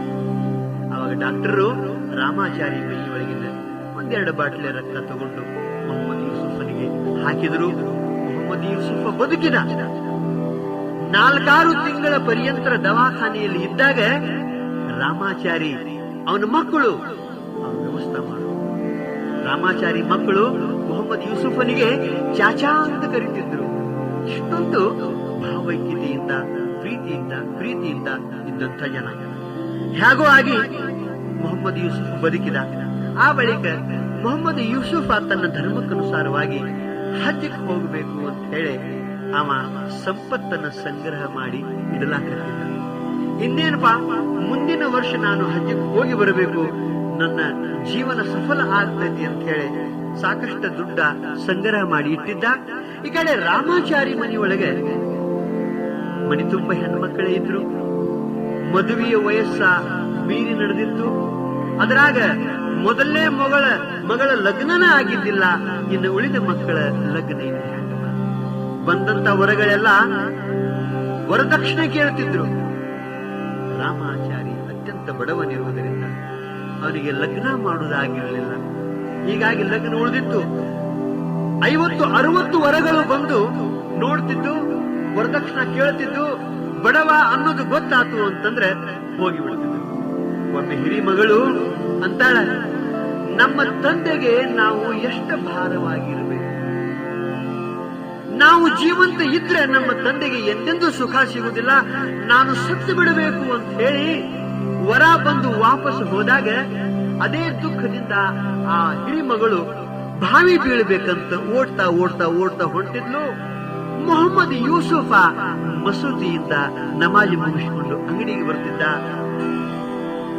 ಅವಾಗಂತಾನೆ, ಮಗಳೇ ಎಲ್ಲಿ ಹೋಗ್ತಾ ಇದ್ದಿ, ನಿಲ್ಲು ಅಂತ ಓಡಿ ಹೋಗಿ ಆ ಮಗಳನ್ನು ಹಿಡಿದ. ಅವಾಗ ಆ ತಾಯಿ ಅಂತಾಳೆ, ಚಾಚಾ ನನ್ನ ಬಿಟ್ಟು ಬಿಡು, ನಾನು ಜೀವಂತ ಇರುವುದಿಲ್ಲ, ನಾ ಸಾಯ್ಬೇಕಂತನು, ನಮ್ಮಪ್ಪಗೆ ನಾನು ಭಾರ ಆಗೀನಿ, ನನ್ನ ಬಿಟ್ಟು ಬಿಡು ಅಂತ ಹೇಳಿ ಆ ಹೆಣ್ಮಗಳು ಅಳ್ತಾ ಇದ್ದ. ಆವಾಗ ಮೊಹಮ್ಮದ್ ಯೂಸುಫ್ ಅಂತಾನೆ, ನಿಮಗೆ ಏನು ಕಷ್ಟ ಬಂದದ, ನೀನು ಭಾವಿ ಬೀಳ್ತಿ ಮಗಳೇ ಅಂತ ಕೇಳಿದಾಗ ಹೇಳಿದ್ರು, ಸತ್ಯ ಸಂಗತಿ ಹೇಳಿದ್ರು. ಎಷ್ಟೋ ವರಗಳು ನನ್ನ ನೋಡ್ಬೇಕಂತ ಬರ್ತಾವು, ವರದಕ್ಷಿಣೆ ಕೇಳ್ತಾವ, ನಮ್ಮಪ್ಪನ ಪರಿಸ್ಥಿತಿ ನೋಡಿದರೆ ವಾಪಸ್ ಹೋಗ್ತಾವ. ಆವಾಗ ನಮ್ಮಪ್ಪ ದುಃಖ ಮಾಡ್ತಾ ಕುಳಿತಿರುವುದನ್ನ ನೋಡಿದಾಗ ನಮ್ಮ ತಂದೆಗೆ ನಾವು ಭಾರ ಆಗಿವೆಲ್ಲ, ನಾವು ಸತ್ತು ಹೋಗುದು ಲೇಸು ಅಂತ ಹೇಳಿ ನಾನು ಓಡಿ ಬಂದನಿ. ಚಾಚಾ, ನನ್ನ ಬಿಟ್ಟು ಬಿಡು, ನಾನು ಸತ್ತು ಹೋಗ್ತೀನಿ ಅಂತ ಹೇಳಿದ್ರು. ಆವಾಗ ಮೊಹಮ್ಮದ್ ಯೂಸುಫ ಮಗಳನ್ನ ಮನೆಗೆ ಕರ್ಕೊಂಡು ಬರ್ತಾನೆ. ರಾಮಾಚಾರಿ ಹೇಳ್ತಾನೆ, ಎಲ್ಲೋ ರಾಮಾಚಾರಿ, ಇಲ್ಲಿಯವರೆಗೆ ನೀನು ನನ್ನ ಅಣ್ಣ ಅಂತ ತಿಳ್ಕೊಂಡಿದ್ದೆ. ನಿನ್ನ ಮನೆಯ ಪರಿಸ್ಥಿತಿಯನ್ನ ನನಗೆ ಯಾಕೆ ಹೇಳಲಿಲ್ಲ? ಮಗಳನ್ನ ನೋಡಲಿಕ್ಕೆ ಬಂದಂತ ವರಗಳು ವರದಕ್ಷಿಣೆ ಕೇಳಿ ವಾಪಸ್ ಹೋಗ್ತಾರೆ ಅನ್ನುವಂತ ಮಾತನ್ನ ನೀನು ನನಗೆ ಯಾಕೆ ತಿಳಿಸಲಿಲ್ಲ? ನೋಡು, ಈಗ ಬಂದು ಹೋಗಿರುವಂತ ವರವನ್ನ ಕರೆಸಿ ಲಗ್ನದ ತಾರೀಖವನ್ನು ನಿಶ್ಚಯ ಮಾಡಿಬಿಡು, ಹೇಗಾದ್ರೂ ಮಾಡಿ ನಾವು ಲಗ್ನ ಮಾಡೋದು ಅಂತ ಮೊಹಮ್ಮದ್ ಯೂಸುಫ್ ಹೇಳಿದಾಗ ರಾಮಾಚಾರಿ ಅಂತಾನ, ನನ್ನಲ್ಲಿ ಲಗ್ನದ ವ್ಯವಸ್ಥೆ ಮಾಡಲಾಕ ಏನೇನು ಅನುಕೂಲ ಇಲ್ಲ ಅಂತ ಹೇಳಿ. ಅವಾಗಂತಾನೆ, ನಾನು ಹಜ್ಜಿಗೆ ಹೋಗಬೇಕಂತ ಹೇಳಿ ಸಂಗ್ರಹ ಮಾಡಿ ಇಟ್ಟಿರುವಂತಹ ದುಡ್ಡನ್ನೆಲ್ಲ ಇವತ್ತ ಮಗಳ ಲಗ್ನಕ್ಕೆ ನಾವು ಖರ್ಚು ಮಾಡಿಬಿಡು. ಅವಾಗ ರಾಮಾಚಾರಿ ಅಂತಾನೆ, ಬೇಡ ಮೊಹಮ್ಮದ್ ಯೂಸುಫ್, ನಿನ್ನ ಧರ್ಮಾನುಸಾರವಾಗಿ ನೀನು ಹಜ್ಜಿಗೆ ಹೋಗಬೇಕು, ನನ್ನ ಮಗಳ ಲಗ್ನ ನಿಲ್ಲಲಿ, ನೀನು ಹಜ್ಜಿಗೆ ಹೋಗಬೇಕು, ನೀ ಹೋಗಲೇಬೇಕು ಅಂತ ರಾಮಾಚಾರಿ ಹೇಳಿದಾಗ, ಇಲ್ಲ, ನನ್ನ ಮಗಳ ಲಗ್ನ ಆದ ಬಳಿಕ ಪರಮಾತ್ಮ ಅನುಕೂಲ ಮಾಡಿದ ಅಂತಂದ್ರೆ ನಾ ಹೋಗ್ತನು, ಹೊರತಾಗಿ ಇಂಥ ಪರಿಸ್ಥಿತಿಯೊಳಗೆ ಹೋಗುವುದಿಲ್ಲ. ರಾಮಾಚಾರಿ, ಆ ಮಗು ನಿನ್ನ ಮಗಳಷ್ಟ ಅಂತ ತಿಳ್ಕೊಂಡಿ, ಅದು ನನ್ನ ಮಗು ಅಲ್ಲೇನದು? ಒಂದು ವೇಳೆ ನನ್ನ ಮಗಳ ಲಗ್ನ ಇರ್ತಿತ್ತು ಅಂತಂದ್ರೆ ನಾನು ಹಜ್ಜಿಗೆ ಹೋಗ್ತಿದ್ನೇನು? ಇಲ್ಲ, ಅದೇ ದುಡ್ಡು ಖರ್ಚು ಮಾಡಿ ನಾನು ಮಗಳ ಲಗ್ನ ಮಾಡ್ತೀನಿ. ಅದಕ್ಕೆ ನಾನು ಹಜ್ಜಿಗೆ ಹೋಗುವುದಿಲ್ಲ, ಲಗ್ನ ಮಾಡೋದು ಅಂತ ಮೊಹಮ್ಮದ್ ಯೂಸುಫ್ ಹೇಳ್ತಾನೆ. ಅಷ್ಟಲ್ಲ, ಇನ್ನೊಂದು ಮಾತು ಹೇಳಿದ, ರಾಮಾಚಾರಿ, ನಿನ್ನ ಹೊಟ್ಟೆಯಿಂದ ಹುಟ್ಟಿರುವಂತಹ ಆ ಮಗಳಲ್ಲಿ ಯಾವ ರಕ್ತ ಅದನೋ, ನಿನ್ನ ಮೈಯಲ್ಲಿ ಯಾವ ರಕ್ತ ಅದನೋ, ಅದೇ ರಕ್ತ ನನ್ನ ಮೈಯೊಳಗೂ ಅಳತಿ ಅಂತಂದಾಗ ಆಕೆ ನಿನ್ನ ಮಗಳಷ್ಟೇ ಅಲ್ಲ, ನನ್ನ ಮಗಳೂ ಹೌದು. ನಾನು ಲಗ್ನ ಮಾಡಾಮ. ನಾನು ಸತ್ತು ಹೋಗೋ ಕಾಲಕ್ಕೆ ನಿನ್ನ ಮೈಯಾಗಿನ ರಕ್ತ ನನಗೆ ಕೊಟ್ಟು ನನ್ನ ಜೀವಂತ ಬದುಕಿಸಿದೆ. ಅಕಸ್ಮಾತ್ ನೀನು ರಕ್ತ ಕೊಡ್ಲಿಲ್ಲ ಅಂತಂದ್ರೆ ನಾನು ಹಜ್ಜಿಗೆಲ್ಲಿ ಹೋಗ್ತಿದ್ದಿ, ನಾ ಬದುಕೆಲ್ಲಿ ಇರ್ತಿದ್ದಿ. ಅದಕ್ಕೆ ನಿನ್ನ ರಕ್ತದ ಸಹಾಯದಿಂದ ನಾನು ಬದುಕೀನಿ ಅಂತಂದ್ರೆ ಆಕಿನೂ ಕೂಡ ನನ್ನ ಮಗಳು. ಇವತ್ತು ಆಕೆ ಲಗ್ನ ಮಾಡಿ ನಾನು ಮುಂದಕ್ಕೆ ಹಜ್ಜಿಗೆ ಹೋಗುದಾದ್ರೆ ಹೋಗ್ತಾನೋ, ಇದ್ದಿದ್ದಿಲ್ಲ ಅಂತಂದ್ರೆ ಅಲ್ಲಾ ಬಹುದು ಬಡ ಹೇ ಅಂತ ಹೇಳಿ ಲಗ್ನ ಮಾಡಿ. ಈ ಮಾತನ್ನ ಯಾಕೆ ಹೇಳಿದೀವಿ ಅಂತಂದ್ರೆ ಪರೋಪಕಾರ. ಪರಮಾತ್ಮ ಈ ಮೊಹಮ್ಮದ್ ಯೂಸುಫನ ತ್ಯಾಗವನ್ನು ನೋಡಿ, ಆ ಮೊಹಮ್ಮದ್ ಯೂಸುಫನಿಗೆ ರಕ್ತದಾನ ಮಾಡಿರುವಂತಹ ರಾಮಾಚಾರ್ಯ ತ್ಯಾಗವನ್ನು ನೋಡಿ ಇಷ್ಟ ಪ್ರಸನ್ನನಾಗಿದ್ದಾನೆ. ಆದ್ದರಿಂದ ಇಂಥ ಪರೋಪಕಾರವೇ ಪುಣ್ಯದ ಕೆಲಸವೇ ಹೊರತು ಮತ್ತೊಂದಲ್ಲ. ಅದಕ್ಕೆ ಪರೋಪಕಾರಾಯ ಪುಣ್ಯಾಯ ಅಂತ ಹೇಳಿದ್ರು. ನಿಮಗೆ ಇನ್ನೊಂದು ಮಾತು ಹೇಳಬೇಕು ಅಂತಂದ್ರೆ, ಶಿರಸಂಗಿ ಲಿಂಗರಾಜರು ಅಂತಾಗಿ ಹೋಗಿದ್ದಾರೆ. ಎಂಥ ಪುಣ್ಯ ಮಾಡಿದ್ರು, ಎಂಥ ಪುಣ್ಯ ಮಾಡಿದ್ರು.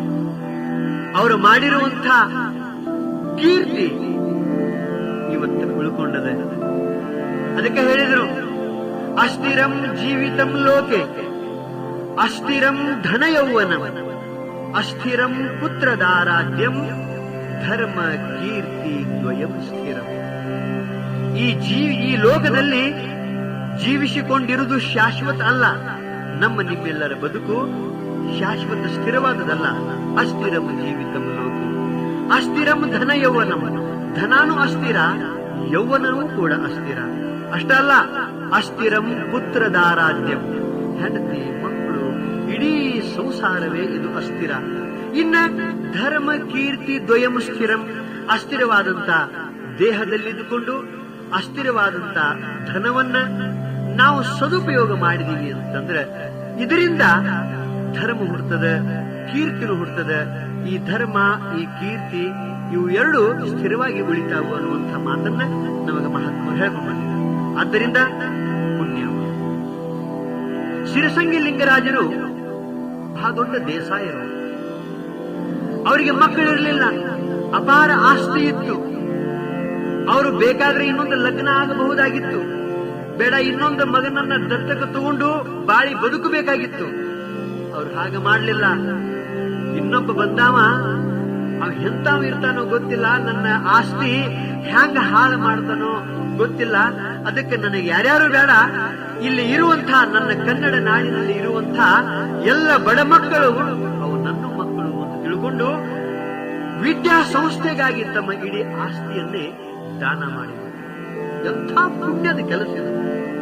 ಅವರ ಹೆಸರಿನಿಂದ ಬೆಳಗಾವದೊಳಗೆ ನೋಡಬೇಕು, ಲಿಂಗರಾಜ್ ಕಾಲೇಜ್ ಅಂತ ಹೇಳಿ ಮೆರೀತದೆ. ಮಕ್ಕಳ ಪಠ್ಯ ಪುಸ್ತಕದಲ್ಲಿ ಪಾಠವೂ ಕೂಡ ಶಿರಸಂಗಿ ಲಿಂಗರಾಜರ ಒಂದು ಚರಿತ್ರೆ ಬರ್ತದೆ. ಅಂದ ಬಳಿಕ ಅವರ ಕೀರ್ತಿನೂ ಉಳಿತು, ಪುನಃ ಅವರ ಧರ್ಮವೂ ಕೂಡ ಅವರ ಬೆನ್ನಕ್ಕೆ ಹೋಗಿಬಿಟ್ಟು. ಅವ್ರು ಎಂಥ ಪರೋಪಕಾರಿ, ಎಂಥ ದಯಾಳುಗಳಿದ್ರು ಅಂತಂದ್ರೆ ಅವ್ರ ಜೀವನದೊಳಗೆ ಒಂದು ಘಟನಾ ಬರ್ತದೆ. ನಾನೊಮ್ಮೆ ಮಹಾತ್ಮರಿಂದ ಆ ಮಾತನ್ನು ಕೇಳಿದೆ. ಏನು ಅಂತಂದ್ರೆ, ಶಿರಸಂಗಿ ಲಿಂಗರಾಜರು ದೇಸಾಯರು ಒಮ್ಮೆ ತಮ್ಮ ಹೊಲಕ್ಕೆ ಹೋಗಿದ್ರು. ಹೊಲಕ್ಕೆ ಹೋದಾಗ ಬ್ಯಾಸಿಗೆ ಸಮಯ, ಮಾವಿನ ಗಿಡ ಇತ್ತು, ಒಂದು ಹೊಲದಾಗ ಗಿಡ ಇತ್ತು. ಆ ಗಿಡದ ಕೆಳಗೆ ಸ್ವಲ್ಪ ಆರಾಮ್ ಮಾಡಬೇಕು ಅಂತ ಕುಂತರು. ಅಷ್ಟರೊಳಗೆ ಅವರಿಗೆ ನಿದ್ದೆ ಹೇಗೆ. ಒಂದು 8-10 ವರ್ಷದ ಮಗ, ಒಂದು ಕೂಸು, ಅಂದ್ರೆ ಅವರ ಹೊಲದಾಗ ಕೆಲಸ ಮಾಡಕ್ಕೆ ಬಂದಿರುವಂತ ಆಳ ಮಕ್ಕಳ ಒಂದು ಕೂಸು ಮಾವಿನ ಹಣ್ಣು ತಿನ್ನಬೇಕು ಅಂತ ಹೇಳಿ ಮಾವಿನ ಗಿಡಕ್ಕೆ ಕಲ್ಲು ಒಗಿತಾ ಇದ್ದ. ಕೆಳಗೆ ದೇಸಾಯರು ಮಲ್ಲಿಗಾರು ಅನ್ನೋ ಮಾತ ಆ ಖುಷಿ ಗೊತ್ತಿರ್ಲಿಲ್ಲ. ಹಂಗ ಕಲ್ಲು ಹೋಗಿತ್ತು. ಅಕಸ್ಮಾತ್ ಒಂದು ಕಲ್ಲ ಲಿಂಗರಾಜ ದೇಸಾಯರ ತಲೆ ಮೇಲೆ ಬಿದ್ದಾಗ ರಕ್ತ ಬಂತು. ಆ ಹುಡುಗ ಅಯ್ಯೋ ನನ್ನ ಹೊಡಿತಾರೋ ಬಡಿತಾರೋ ಅಂತ ಆ ಹುಡುಗ ಓಡಿ ಹೋಗ್ತಾ ಇತ್ತು. ಆಳುಗಳೆಲ್ಲ ಹೋಗಿ ಆ ಹುಡುಗನ ಹಿಡ್ಕೊಂಡು ಬಂದಾಗ ಯಾಕೋ ಕಲ್ಲು ಹೋಗದಿ ಅಂತ ಕೇಳಿದಾಗ ಆ ಹುಡುಗ ಹೇಳಿತು, ಮಾವಿನಕಾಯಿ ತಗೊಳ್ಳೋ ಸಲುವಾಗಿ ನಾ ಕಲ್ಲು ಹೋಗದನ್ರಿ, ನಿಮಗ ಕಲ್ಲು ಹೋಗಿಬೇಕಂತ ನಾ ಹೋಗೋದಿಲ್ಲ ಅಂತ ಹೇಳಿ ಆ ಹುಡುಗ ಆವಾಗ ಲಿಂಗರಾಜರು ಮತ್ತೊಂದು ವಿಚಾರ ಮಾಡಲಿಲ್ಲ. ಆ ಮಗನನ್ನ ಕರೆದುಕೊಂಡು ಸೀದಾ ಸೌದತ್ತಿ ಹೋದ್ರಂತೆ, ಸಬ್ ರಿಜಿಸ್ಟರ್ ಆಫೀಸ್ ಹೋದ್ರು. ಆವಾಗ ಆ ಸಬ್ ರಿಜಿಸ್ಟರ್ ಆಫೀಸ್ನಲ್ಲಿರುವಂತಹ ಸಾಹೇಬ್ ಅಂತಾನೆ, ದೇಸಾಯರ ನಿಮ್ಮ ಮೈ ತುಂಬ ರಕ್ತ ಆಗಿತ್ತಲ್ಲ, ಯಾಕಾಗಿದ್ರಿ ಅಂತಂದಾಗ ಈ ಹುಡುಗ ಕಲ್ಲು ಹೋಗದಾನು, ಅದಕ್ಕೆ ರಕ್ತ ಆಗಿದ್ರಿ ಅಂತ ಹೇಳಿದ್ರು. ಹಂಗಾರೆ ಈ ಹುಡುಗನಿಗೆ ಶಿಕ್ಷಾ ಕೊಡೋನು, ಈ ಹುಡುಗನಿಗೆ ಹೊಡೆಯೋನು ಬಡಿಯೋನು ಅಂತ ಎಲ್ಲಾರು ನಿಂತರು. ಆವಾಗ ದೇಸಾಯರಂದ್ರಂತೆ, ನೋಡಪ್ಪ ನಾ ಹೇಗೆ ಹೇಳ್ತೇನೆ ಹಂಗೆ ಮಾಡಿ. ಒಂದು ಗಿಡ, ಮಾವಿನ ಗಿಡ, ಏನೋ ಜ್ಞಾನ ಇಲ್ಲದಂತಹ ಜಡವಾದ ಗಿಡ, ಈ ಹುಡುಗನ ಕಡೆಯಿಂದ ಕಲ್ಲು ಒಗಿಸಿಕೊಂಡು ತಿನ್ನಲಾಕ ಮಾವಿನ ಹಣ್ಣು ಕೊಡ್ತದೆ. ಕಲ್ಲು ಒಗಿಸಿಕೊಂಡು ಒಂದು ಏನೇನು ಜ್ಞಾನ ಇಲ್ಲದಂತ ಗಿಡ ಹಣ್ಣು ಕೊಡ್ತೈತಿ ಅಂತಂದಾಗ, ನಾ ಅರುವುಳ್ಳ ಮನುಷ್ಯ ಕಲ್ಲು ಒಗಿಸಿಕೊಂಡ ಇವನಿಗೆ ಶಿಕ್ಷಾ ಕೊಟ್ರೆ ಆ ಗಿಡಕ್ಕಿಂತಲೂ ನಾನು ಕನಿಷ್ಠ ಹಾಕನು. ಆ ಗಿಡ ಇದ್ದಂತ 2 ಎಕರೆ ಹೊಲ ಇವನ ಹೆಸರಲ್ಲಿ ಖರೀದಿ ಹಾಕಿ ಬಿಡ್ರಿ ಅಂತ ಖರೀದಿ ಹಾಕಿಕೊಟ್ರು. ಎಂಥ ದಯಾಳು, ಇಂಥ ದಯಾಳುಗಳಿದ್ರು ಅಂತ ಹೇಳಿ, ಅವ್ರಿಷ್ಟ ಪರೋಪಕಾರದ ಕೆಲಸ ಅವರು ಮಾಡಿದ್ರು ಅಂತ ಹೇಳಿ ಅವರ ಕೀರ್ತಿ ಇವತ್ತು ಜಗತ್ತಿನ ಉಳಿದದ. ಸೂರ್ಯ ಚಂದ್ರರು ಇರುವ ಪರ್ಯಂತರ ಲಿಂಗರಾಜರ ಹೆಸರು ಉಳಿತು. ಅಷ್ಟೇ ಅಲ್ಲ, ಅವರು ಮಾಡಿರುವಂತ ಧರ್ಮ ಸ್ಥಿರವಾಗಿ ಅವರ ಕಲ್ಯಾಣಕ್ಕಾಗಿ. ಅಂದ ಬಳಿಕ ಪರೋಪಕಾರ ಅನ್ನೋದೇನದಲ್ಲ, ಇದು ಬಹಳ ದೊಡ್ಡ ಪುಣ್ಯದ ಕೆಲಸ. ಅದಕ್ಕೆ ಪುಣ್ಯ ಮಾಡೋದು, ಪರೋಪಕಾರ ಮಾಡೋದ್ರಿಂದ ಪುಣ್ಯ ಬರ್ತದೆ. ಇನ್ನೊಂದು ಮಾತು, ಯಾವಾಗ ಪುಣ್ಯ ಮಾಡಬೇಕು ಅಂತಂದ್ರೆ, ನಿನಗೆ ಯಾವಾಗ ಅನುಕೂಲ ಆತಿ ತಕ್ಷಣ ಈಗಲೇ ನೀ ಮಾಡಬೇಕು. ಯಾಕೆ ಅಂತ ಕೇಳಿದರೆ, ಯಾವಾಗ ಶರೀರ ಹೋಗ್ತೈತಿ ಗೊತ್ತಿಲ್ಲ, ಯಾವಾಗ ನಮ್ಮ ಶ್ವಾಸ ನಿಲ್ಲತೈತಿ ಗೊತ್ತಿಲ್ಲ. ಪುಣ್ಯ ಮಾಡ.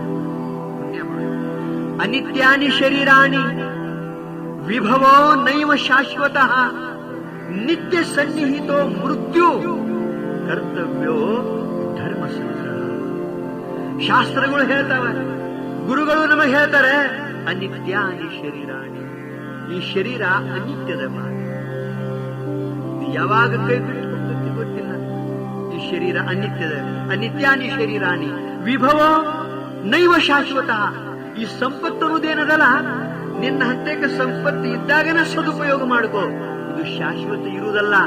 ಇದು ಹೋದ ಬಳಿಕ ನೀ ಪುಣ್ಯ ಮಾಡ್ತನು ಅಂತಂದ್ರೆ ನಿನಗೆ ಪುಣ್ಯ ಮಾಡಕ ಅನುಕೂಲ ಇರುವುದಿಲ್ಲ. ಸಂಪತ್ತು ಇದ್ದಾಗ ಸತ್ಕಾರ್ಯಗಳನ್ನ ಮಾಡು. ಅದಕ್ಕೆ ಈ ಸಂಪತ್ತು ಕೂಡ ಶಾಶ್ವತ ನನ್ನ ಮನೆಯಾಗಿ ಇರ್ತೈತಿ ಅಂತ ತಿಳಿಬೇಡ. ಎಣ್ಣೆ ಇರುವನಕ ದೀವಿಗೆ ಉರಿವ ಓಲು, ಪೂರ್ವ ಪುಣ್ಯ ವಿಹ ಪರ್ಯಂತ ಸಿರಿ ಇರು. ಪುಣ್ಯ ತೀರಿದ ಮರುದಿನಕ್ಕೆ ನಿನ್ನಯ ಸಿರಿಯು, ಎಣ್ಣೆ ಮುಗಿದಿಹ ದೀಪದರು ತಣ್ಣಗ.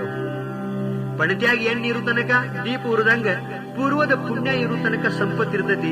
ಇನ್ನ ನೀ ಆ ಸಂಪತ್ತಿದ್ದಾಗ ಮತ್ತು ಪುಣ್ಯ ಮಾಡಿದಿ ಅಂತಂದ್ರೆ, ಮತ್ತು ಪರೋಪಕಾರ ಮಾಡಿದಿ ಅಂತಂದ್ರೆ, ಮತ್ತು ದಾನ ಧರ್ಮಗಳನ್ನ ಮಾಡಿದಿ ಅಂತಂದ್ರೆ ನಿನ್ನ ನಿನ್ನ ನಿನ್ನ ಸಂಪತ್ತು ನಿನಗೆ ಶಾಶ್ವತವಾಗಿ ಸಿಗ್ತೈತಿ. ಇಹಲೋಕದಲ್ಲಿಯೂ ಪರಲೋಕದಲ್ಲಿಯೂ ನಿನಗೆ ಕಲ್ಯಾಣ ಆಗ್ತದೆ. ಅದಕ್ಕೆ ಸಂಪತ್ತಿದ್ದಾಗನ ಸದುಪಯೋಗ ಮಾಡಬೇಕು. ಅದಕ್ಕೆ ಹೇಳಿದ್ರು ವಿಭವೋ ನೈವ ಶಾಶ್ವತ ನಿತ್ಯ ಸನ್ನಿಹಿತೋ ಮೃತ್ಯು. ನಿತ್ಯ ಸನ್ನಿಹಿತೋ ಮೃತ್ಯು ಅಂತಂದ್ರೆ ಹೆಂಗ್ಯಾಂಗ ದಿವಸಗಳು ಉರುಳತಾವು, ಹೆಂಗ್ಯಾಂಗ ಆಯುಷ್ಯ ಹೋಗತೈತಿ, ಹಂಗಂಗ ಮೃತ್ಯು ಸಾವು ಸಮೀಪ ಆಗ್ತೈತಿಪ್ಪ.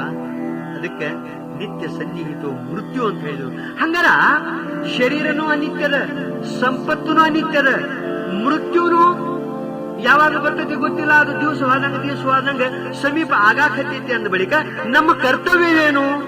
ಕರ್ತವ್ಯೋ ಧರ್ಮ ಸಂಗ್ರಹ. ಧರ್ಮವನ್ನು ಸಂಪಾದನೆ ಮಾಡುವುದೇ ನಮ್ಮ ಕರ್ತವ್ಯ. ಆದ್ದರಿಂದ ಹೇಳಿದ್ರು ನಿಜಗೊಂಡ್ರು ಪುಣ್ಯವನ್ನೇ ಮಾಡು, ಪುಣ್ಯವನ್ನೇ ಮಾಡು. ಈಗಾದ್ರೂ ಗೊತ್ತಾಯ್ತಲ್ಲ ಯಾಕೆ ಪುಣ್ಯ ಮಾಡಬೇಕು ಅಂತಂದ್ರೆ, ಆಪತ್ ಕಾಲದೊಳಗ ಧರ್ಮ ಪುಣ್ಯ ನಮ್ಮನ್ನ ರಕ್ಷಣಾ ಮಾಡ್ತೈತಿ. ಅದಕ್ಕೆ ಪುಣ್ಯವನ್ನೇ ಮಾಡು. ಆ ಬಳಿಕ ಯಾಕೆ ಪುಣ್ಯ ಮಾಡಬೇಕು ಅಂತ ಕೇಳಿದ್ರೆ, ಧರ್ಮದಿಂದಲೇ ನಮಗ ಸುಖ ಆಗತೈತಿ, ಧರ್ಮದಿಂದಲೇ ಭೋಗ ಮೋಕ್ಷಗಳು ಸಿಗ್ತಾವ. ಆದ್ದರಿಂದ ಪುಣ್ಯವನ್ನೇ ಮಾಡುವುದು. ಮತ್ತೆ ಯಾಕೆ ಪುಣ್ಯ ಮಾಡಬೇಕು ಅಂತ ಕೇಳಿದ್ರೆ, ಈ ಲೋಕವನ್ನು ಬಿಟ್ಟು ನೀನು ಮುಂದಿನ ಲೋಕಕ್ಕೆ ಹೋಗುವಾಗ, ಮುಂದಿನ ಜನ್ಮಕ್ಕೆ ಹೋಗುವಾಗ ಪುಣ್ಯನ ಬೆನ್ನು ಹತ್ತಿ ಬರ್ತೈತೆ ಹೊರತು ಈ ಸಿರಿ ಸಂಪತ್ತಾದಿಗಳು ಬರಂಗಿಲ್ಲ. ಅದಕ್ಕೆ ಪುಣ್ಯವನ್ನೇ ಮಾಡು. ಇನ್ನು ಏನ ಮಾಡಿದ್ರೆ ಪುಣ್ಯ ಬರ್ತದೆ ಅನ್ನುವಂಥ ಮಾತು ನಿಮಗೆ ಗೊತ್ತದೆ. ಪರೋಪಕಾರಾಯ ಪುಣ್ಯಾಯ ಅಂತ ಪರೋಪಕಾರದ ಕೆಲಸಗಳನ್ನು ಮಾಡುತ್ತಾ ಅಮೂಲ್ಯವಾಗಿರುವಂತಹ ಈ ಮನುಷ್ಯ ಜನ್ಮವನ್ನ ಸಾರ್ಥಕ ಮಾಡಿಕೊಳ್ಳೋಣ. ಅಂತ ಪುಣ್ಯ ಮಾಡುವಂತ ಸದ್ಬುದ್ಧಿಯನ್ನ ಪರಮಾತ್ಮ ನನಗೂ ಕೊಡಲಿ, ನಿಮ್ಮೆಲ್ಲರಿಗೂ ಕೊಡಲಿ ಅಂತ ಆ ಭಗವಂತನಲ್ಲಿ ಪ್ರಾರ್ಥಿಸಿ ನನ್ನ ವಾಗುರೂಪ ಸೇವೆಯನ್ನ ಮುಗಿಸ್ತಾ ಇದ್ದೇನೆ. ಓಂ ಸಹನಾವವತು ಸಹನೌ ಭುನಕ್ತು ಸಹ ವೀರ್ಯಂ ಕರವಾವಹೈ ತೇಜಸ್ವಿನಾವಧೀತಮಸ್ತು ಮಾ ವಿದ್ವಿಷಾವಹೈ. ಹರ ಓಂ ಶಾಂತಿ ಶಾಂತಿ ಶಾಂತಿ. ನಮ್ಮ ಚಾನಲ್ ಸಬ್ಸ್ಕ್ರೈಬ್ ಮಾಡಿ, ಬೆಲ್ ಗುರುತಿನ ಬಟನ್ ಒತ್ತಿರಿ. ಅದರಿಂದ ನಿಮಗೆ ನಮ್ಮ ಮುಂದಿನ ವಿಡಿಯೋಗಳ ಬಗ್ಗೆ ಮಾಹಿತಿ ಸಿಗುತ್ತದೆ. ನಮ್ಮ ಈ ವಿಡಿಯೋ ನಿಮಗೆ ಮೆಚ್ಚುಗೆಯಾಗಿದ್ದರೆ ಲೈಕ್, ಶೇರ್, ಕಾಮೆಂಟ್ಸ್ ಮಾಡಲು ಮರೆಯದಿರಿ.